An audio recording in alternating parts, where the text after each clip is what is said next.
2024 की 22 जनवरी को राम मंदिर के कपाट खुल गए।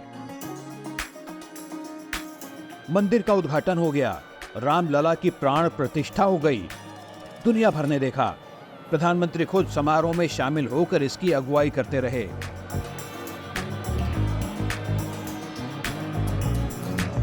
देश के हर हिस्से से बड़े बड़े फिल्म स्टार्स आए। क्रिकेट स्टार से लेकर सबसे बड़े बिजनेसमैन भी राम मंदिर के साक्षी बने। तमाम दूसरे जाने माने लोग भी टीवी पर राम मंदिर में प्राण प्रतिष्ठा पर सिर झुकाते दिखे। देश के कई हिस्सों में दीप जलाए गए, पटाखे फोड़े गए, उत्सव मनाया गया। रात को हमारी जनवरी में दिवाली मनाई जाएगी। मतलब ये फर्स्ट टाइम हो रहा है इंडिया में कि हम विंटर्स में छोड़ करके साल की शुरुआत में दिवाली मनाने वाले हैं। न्यू ईयर, क्रिसमस सब फेल है इसके आगे। विशाल लेवल पर मंदिर का इनॉग्रेशन हुआ। पूरे देश में टेलीविजन पर दिखाया गया। सोशल मीडिया और डिजिटल मीडिया के जरिए दुनिया ने भी देखा।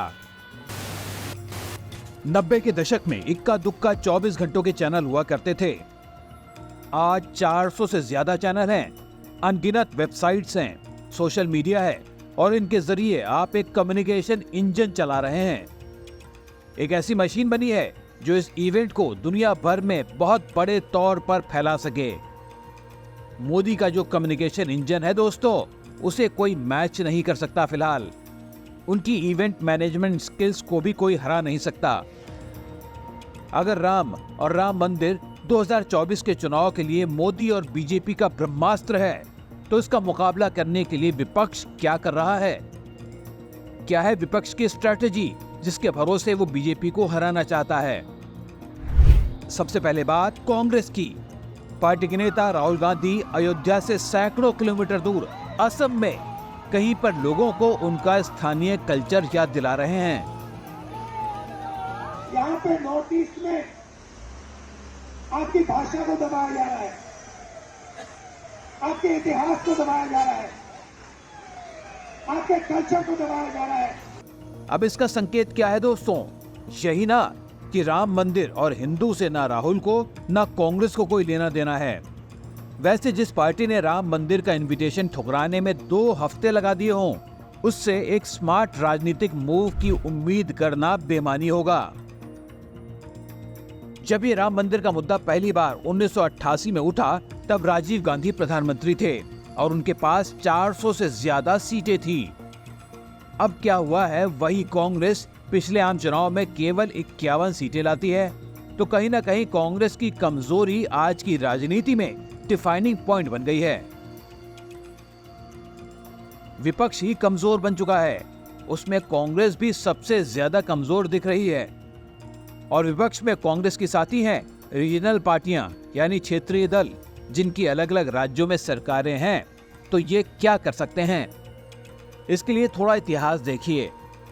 1988 वो साल था जब पहली बार राम मंदिर के बारे में चर्चा हो रही थी।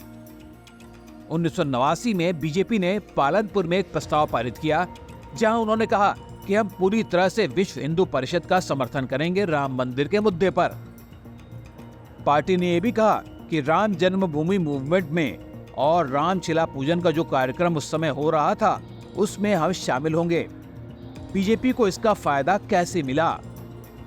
1991 में चुनाव होते हैं और रामलला की चर्चा लेकर जो बीजेपी आगे बढ़ी थी, बीजेपी को उसी चुनाव में 120 सीटें मिलती हैं।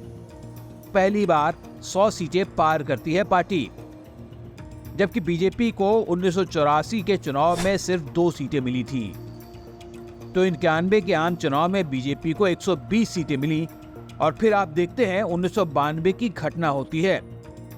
6 दिसंबर को बाबरी मस्जिद गिरा दी जाती है और उसके 6 महीने बाद विधानसभा चुनाव होते हैं उत्तर प्रदेश में। इसके अलावा मध्य प्रदेश, हिमाचल और राजस्थान में भी चुनाव होते हैं। अब बीजेपी उत्तर प्रदेश हारती है, हिमाचल प्रदेश हारती है, मध्य प्रदेश हारती है और राजस्थान में किसी तरह से इंडिपेंडेंस के जरिए भैरव सिंह शेखावत की सरकार बनती है।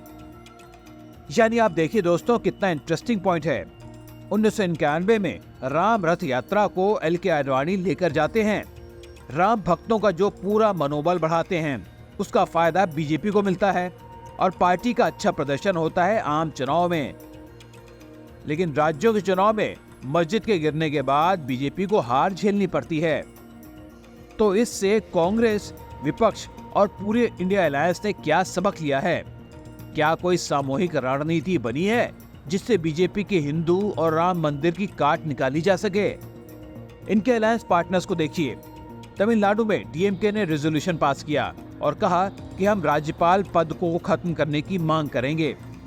मतलब ये कि हमें बीजेपी और हिंदू से ज्यादा अपनी सरकार की चिंता है। इस अलायंस के एक और पार्टनर तृणमूल कांग्रेस ने कोलकाता में एकता मार्च किया और कहा केवल मुसलमान ही नहीं, सभी धर्म खतरे में हैं, हिंदू भी। इसीलिए हम बंगाल की राजनीति में धर्म को आने नहीं देंगे। उधर बीजेपी अब मंदिर वहीं बनाएंगे की जगह नारा लगा रही है, मंदिर वहीं बनाया है। और मंदिर के इस इवेंट की वजह से आप देखेंगे जो जनता की भावना है वो भी आगे बढ़ेगी और भी उत्साहित होगी। ये मेड फॉर टीवी जनरेशन है। इसीलिए मेड फॉर मल्टीमीडिया इवेंट हो तो लोगों के दिमाग पर जरूर कहीं ना कहीं असर पड़ता है, उनकी भावनाओं पर भी असर पड़ता है। लेकिन क्या ये असर चुनाव तक बना रहेगा? और अगर नहीं तो अब बीजेपी अगला काम क्या करने वाली है? सबसे बड़ा सवाल यही है। तो इसका अगला हिस्सा अभी कुंभ मेले में दिखेगा, जहां फिर से लाखों लाख हिंदू जमा होंगे। अब उनको विपक्ष क्या समझा सकेगा कि बीजेपी वाला हिंदुत्व खराब है और उनका वाला हिंदुत्व अच्छा? तो आज राम मंदिर मुद्दे के राजनीतिक रूप लेने के 30 साल बाद जब एक बार फिर आम चुनाव होने वाले हैं, तो मंदिर के उद्घाटन का बीजेपी को कितना फायदा हो सकता है? क्या 350 या 400 सीटों का टारगेट पूरा हो पाएगा? प्रधानमंत्री जी ने आपसे क्या कहा, आपने क्या आशीर्वाद दिया उन्हें? यही कि प्रसन्न रहिए, सफल होइए, 24 का चुनाव जीत जाएंगे। जीत जाएंगे महाराज। और 350 सीट से ऊपर आएगी। दोस्तों कमेंट बॉक्स में आप अपनी राय जरूर लिखें। ये था आज का हमारा एनालिसिस। आपको कैसा लगा ये भी बताएं। साथ ही हमारा चैनल भी सब्सक्राइब कर लें ताकि आपको ऐसा ही निष्पक्ष और निर्भीक एनालिसिस समय पर मिलता रहे। नमस्कार।